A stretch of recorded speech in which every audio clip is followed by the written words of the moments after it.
participated in our Festival of Courage. Hey guys, so And here's a festival during that ceremony of harvest. we knighted Thank our you. second Here you graders, who are now the official knights of the Kingdom of Seaside.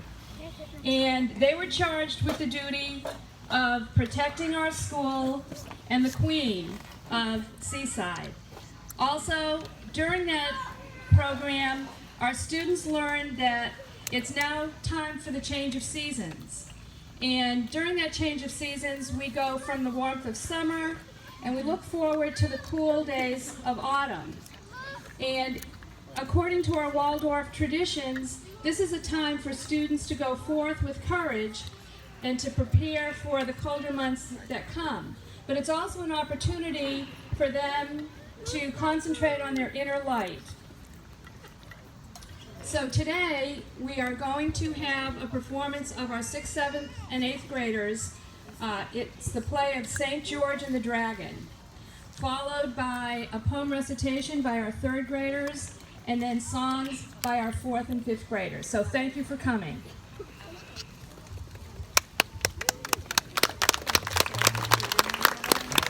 You clap too, visitors.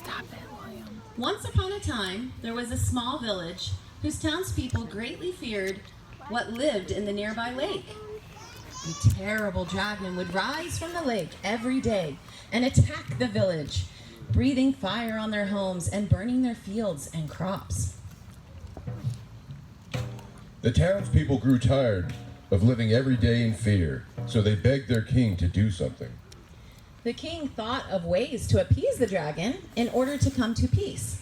First, the king sent the townspeople to the dragon, offering it all of the jewels from the royal treasury.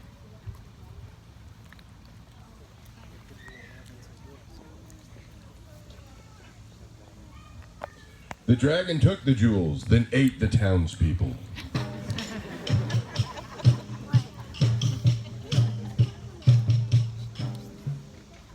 Then, the king sent more townspeople to the dragon, offering all of the village's stored up food.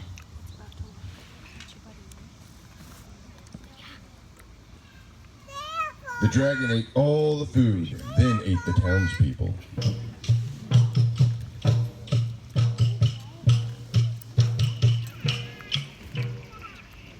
Next, the king sent more townspeople to the dragon, offering all of the village's livestock.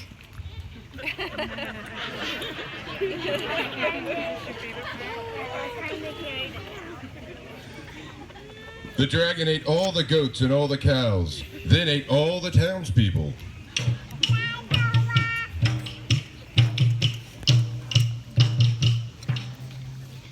The townspeople were becoming more and more afraid.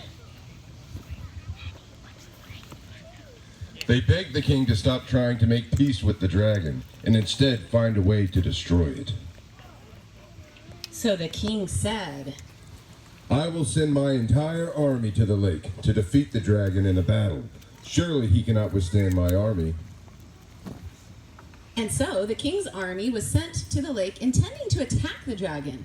But they were afraid and delayed their attack once they got there. The dragon breathed across the whole army, and they burned as he ate them all up.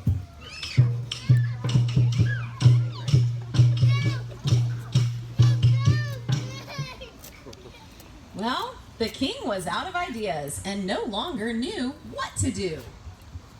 But the king's daughter, the princess, saw that the townspeople, the army, and even the king were constantly fearful. She said to her father, Only courage can defeat this dragon. So I will face my fear by facing the dragon alone. I will no longer let him scare me. If he kills me too, so be it. But I will not die in fear. and the princess bravely set out for the lake to confront the dragon.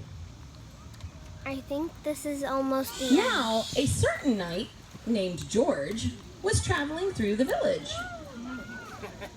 When he saw the burned fields, the frightened people, and the defeated king, and when he found out about the dragon and the princess was walking to the lake, he quickly rode to face the dragon as well.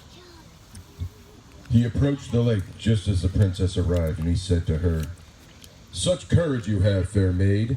I will not let you face this evil alone." He drew his sword and called the dragon from the lake. George and... Oh.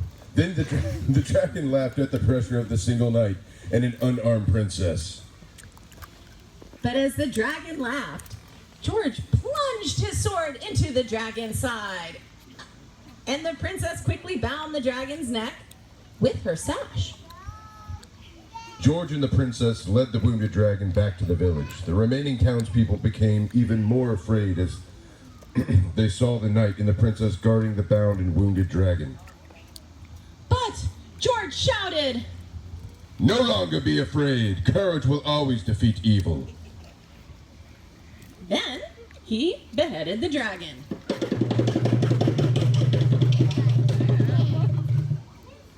And the village was saved from the terror in the lake.